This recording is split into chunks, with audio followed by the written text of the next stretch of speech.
Hola, ¿qué tal? Bienvenidos a una nueva emisión de Impacto Económico. Yo soy Crismar Lujano y desde este momento vamos a analizar los números que mueven al mundo y los rostros detrás de los números. Iniciamos con titulares. Venezuela y Sudáfrica amplían acuerdos para el desarrollo sur-sur. La criptomoneda Petro será clave en este intercambio comercial. Débil crecimiento, alto endeudamiento y crisis social y política. ¿Qué atenderá con prioridad el gobierno de Italia? Lo analizamos en nuestra arista económica. El Partido Popular presentó plan de presupuestos 2018 para España. Sin novedades, la crisis la pagarán los mismos y la recuperación solo servirá a unos pocos.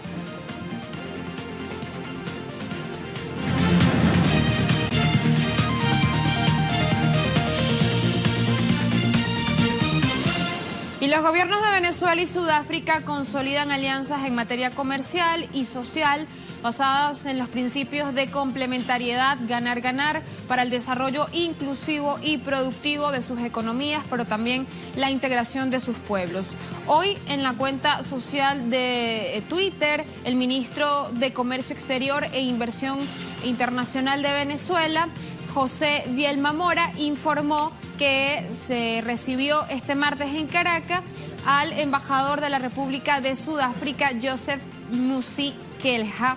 El fin, levantar puentes con una visión sur-sur para el intercambio comercial entre ambos países. El ministro venezolano sostuvo que a partir de este encuentro las naciones hermanas pues trabajarán en un acuerdo de cooperación económica y un convenio de inversiones bilaterales que también incluirá al petro como moneda en el intercambio comercial. Asimismo, y de acuerdo al ministro venezolano, se tiene previsto potenciar áreas estratégicas para ambas naciones, como la minería, la agricultura, turismo, educación, también el sector farmacéutico y la cultura.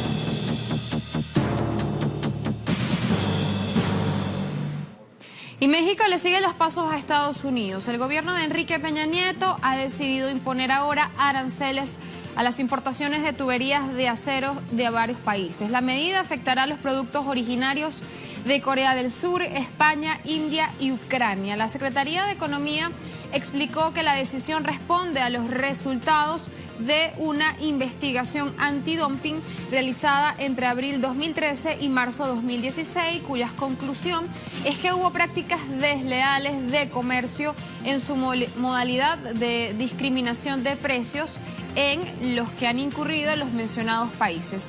En el caso específico de los productos españoles, son de casi $380 por tonelada métrica.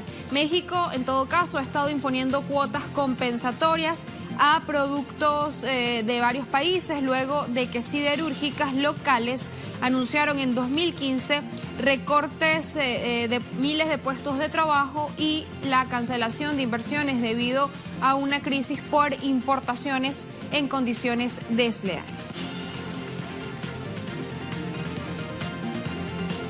Y Uruguay cerró este primer trimestre 2018 con récord en exportaciones. No solo pues los números dan cuenta de la diversificación de sus destinos de importación, sino también de ese balance positivo en materia comercial. Revisamos. Según datos difundidos por el Instituto de Promoción de Inversiones, Exportaciones e Imagen del país Uruguay, al cierre del primer trimestre de 2018, las exportaciones de Uruguay tuvieron su mejor comportamiento en los últimos 5 años. De enero a marzo, las ventas al exterior totalizaron 2.156 millones de dólares, lo que supone un incremento del 17% en comparación al mismo periodo de 2017. Entre los principales destinos de las exportaciones se encuentran China en el primer lugar, con 18,7%, seguido de Canadá, donde las ventas alcanzaron 13 millones de dólares.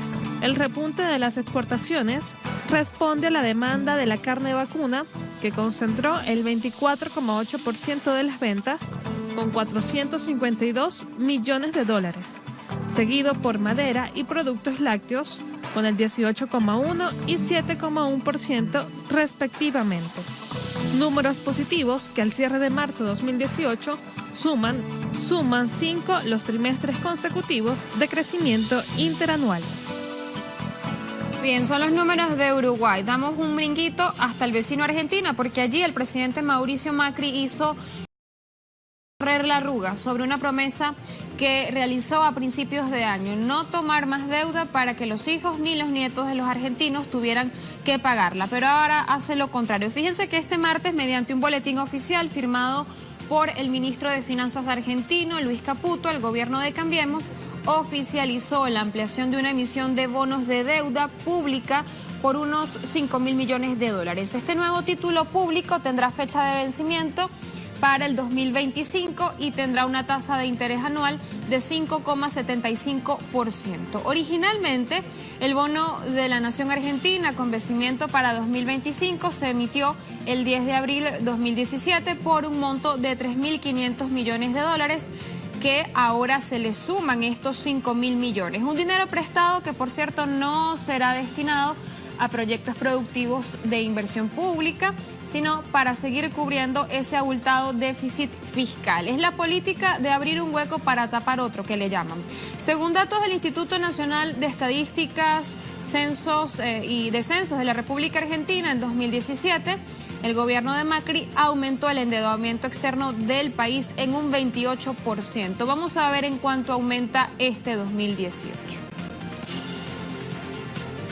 Ahora bien, para ver más en detalle o entender de qué va esta ruta de endeudamiento que sigue Argentina con Macri de la mano, así como otros países de la región, le recomendamos la lectura de un artículo recién publicado por el Centro Estratégico Latinoamericano de Geopolítica, el CELAC, elaborado por los economistas argentinos Pablo Warren y Lucía Converti. Aquí lo tenemos, se llama El impacto de la subida de la tasa de interés estadounidense en una región endeudada. Se trata de un análisis explicado en 4 grandes aspectos sobre cómo varias economías latinoamericanas, en específico la Argentina, mantienen sus índices de endeudamiento atados a las tasas de interés que impone el Banco de la Reserva Federal de Estados Unidos en la actualidad. Por ejemplo, en el caso argentino se indica que en 2017 el gobierno tomó una deuda externa por más de 37.700 millones de dólares, cuyos intereses ascendieron a 1.961 millones de dólares a pagar en este 2018. Es decir, lo que se compromete por dinero prestado y además los intereses sobre ese dinero. Revísenlo, lo pueden buscar a través de la página web de este centro, www.celag.org. Así nos vamos a la primera pausa en Impacto Económico. A la vuelta analizamos los números de la economía italiana. Todos esos problemas vamos a revisar cuál es el que prioritariamente van a atender.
Débil crecimiento, alto endeudamiento y una aguda crisis bancaria son los 3 ingredientes que han marcado la ruta económica de Italia en los últimos años. A ello se suma una inestabilidad política que amenaza con dejar en jaque ese proyecto europeo.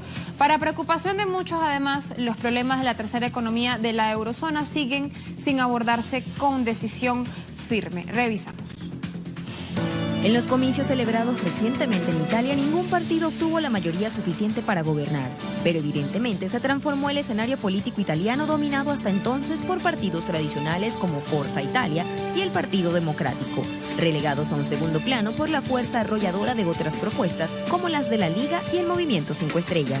Entre las promesas más sugerentes impulsadas por la Liga están el impuesto plano con una tasa de 15%, lo cual representa una reducción de casi el 50% de la presión fiscal, y la revisión del sistema de pensiones mediante la abolición de la denominada Ley Fornero.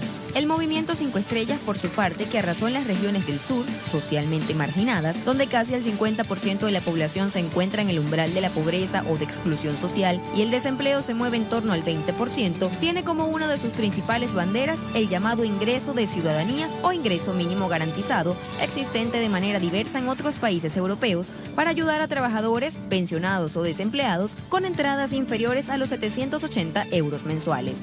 Entre esos dos grandes polos emergentes quedó en un espacio cada vez más reducido el Partido Democrático, penalizado por el electorado, el cual no percibió los beneficios de la sostenida pero lenta recuperación económica ni la reducción del índice de desempleo logrados por sus 3 gobiernos en los últimos 5 años.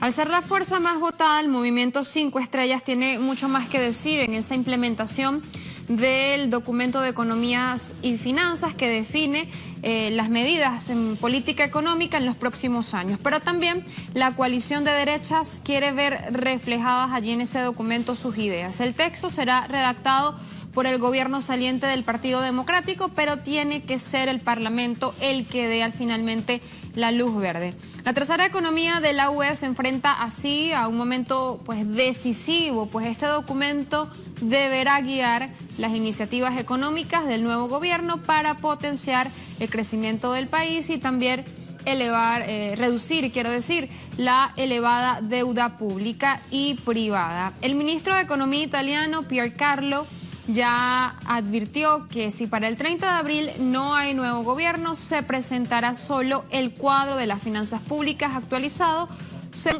las últimas previsiones macroeconómicas, sin ahondar en los esfuerzos que la nueva dirección del país deberá asumir en el futuro. La crisis en todo caso lo ha impactado todo, desde las finanzas públicas hasta la banca italiana. Sin embargo, lo más grave son las consecuencias sociales. Vamos a ver. Los estimados aún preliminares sitúan en 1,5% el nivel de crecimiento de la economía italiana en 2017 en comparación con el año precedente, cuando el Producto Interno Bruto registró un aumento de 0,9%. Aunque en opinión de analistas se trata de una recuperación cierta con una tendencia positiva a corto y mediano plazo, su ritmo sigue siendo bajo para el próximo bienio, con incrementos previsibles de 1,5 y 1,2% para 2018 y 2019 respectivamente, según los datos más recientes de la Comisión Europea.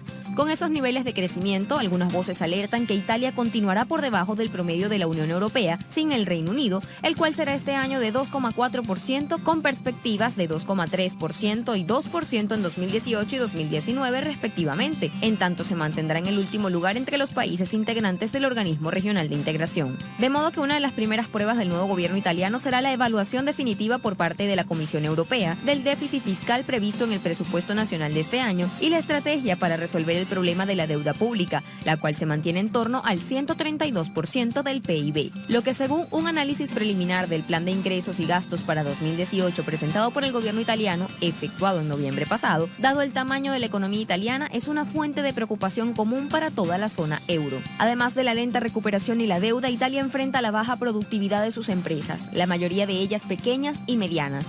En la lista de temas a los cuales el nuevo gobierno tendrá que prestar atención se cuenta también el registro de la presión fiscal más alta dentro de Europa, con 29,6%. un umbral de pobreza o exclusión social que aumentó casi 4 puntos entre 2006 y 2016 hasta alcanzar al 30% de la población. Las escasas oportunidades de empleo para los jóvenes, entre quienes, a pesar de los avances, la desocupación alcanza todavía el 32%.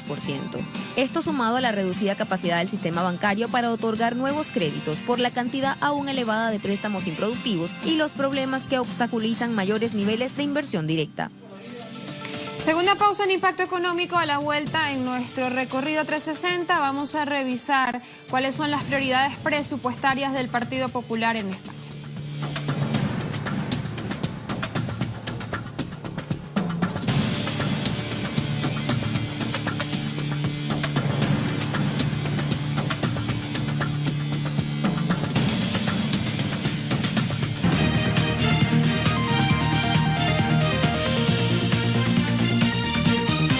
Unos presupuestos pensados especialmente para los pensionistas, para también los servidores públicos, para la educación, para la sanidad, para las prestaciones sociales.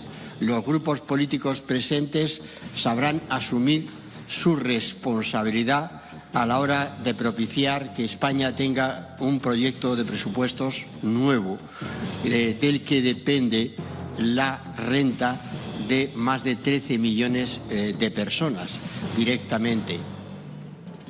Si los presupuestos son herramientas que indican cuáles son las prioridades de inversión de un gobierno, el de España deja claro que no son sus gentes, sino los indicadores los que ponen en primer lugar. Este martes el gobierno de Mariano Rajoy presentó el borrador de la partida presupuestaria para España, que como ya es costumbre, antepone el cumplimiento de los objetivos macroeconómicos impuestos desde la UE, pese al malestar micro reflejado en forma de precariedad laboral, pobreza, baja productividad, por nombrar algunos de esos problemas.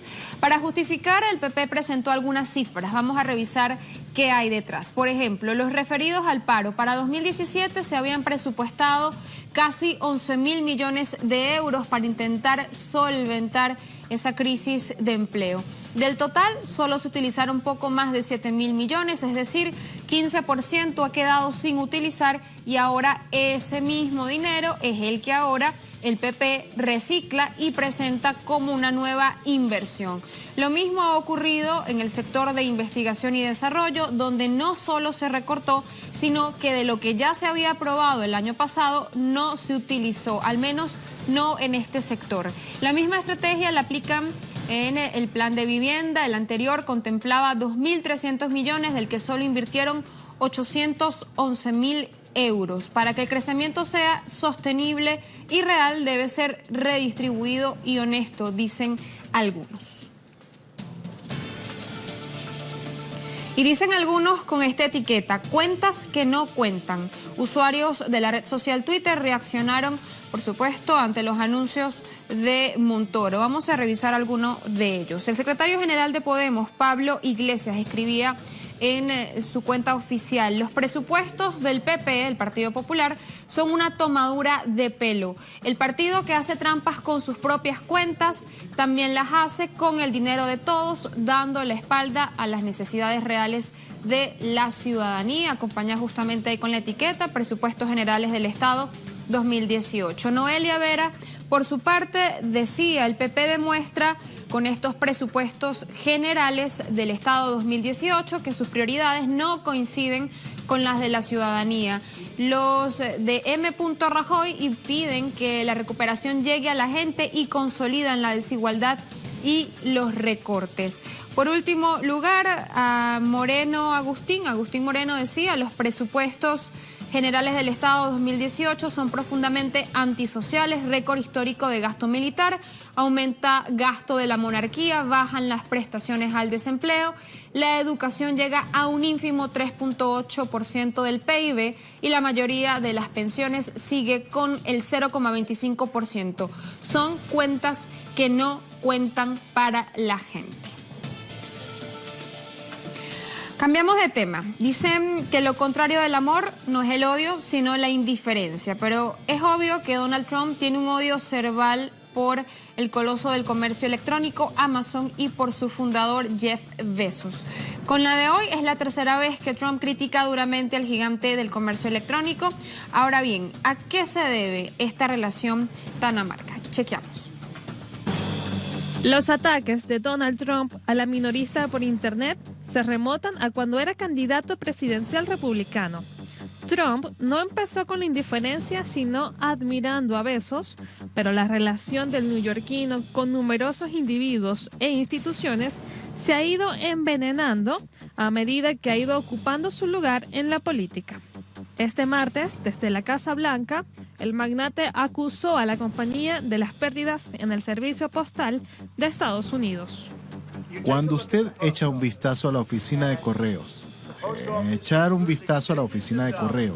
y la oficina de correos está perdiendo miles de millones de dólares y los contribuyentes están pagando por ese dinero, ya que ofrece paquetes para Amazon a un costo muy por debajo, y eso no es justo para los Estados Unidos. No es justo para nuestros contribuyentes, y Amazon tiene el dinero para pagar el precio justo en la oficina de correos, que sería mucho más de lo que están pagando en este momento. Otra crítica ha sido el tema de los impuestos. Hace unos años, esta habría estado más que fundada, pero desde abril de 2017, la compañía paga impuesto en todos los estados que lo recaudan. En 2017 pagó 957 millones frente a 177 millones de 2014, según datos entregados por la Comisión de Bolsas y Valores de Estados Unidos. Eso sí, no pagó impuestos federales, pero la reforma tributaria aprobada recientemente por Trump le permitirán mantenerse en esta tendencia. Desde la venta de libros, las agencias de viajes, la renta de autos, las transferencias bancarias, la compra de ropa y de comestibles, ha sido transformado de manera radical por Apple, Google, Amazon, Facebook, entre otros, que han logrado diezmar la necesidad de intermediación, mandando a la quiebra a miles de intermediarios y quedándose ellos con buena parte del valor que existía en la cadena. Y si bien el actual sistema económico se mantiene de la innovación, los gobiernos, entre otras cosas, de las contribuciones fiscales. Así llegamos al final de esta emisión de Impacto Económico, como siempre invitándolos a que nos sigan nuestras cuentas en Twitter, @TelesurTV, @CrismarTelesur. Allí nos puede comentar, abrir debates. Bienvenido. Gracias por la compañía. Chao, chao.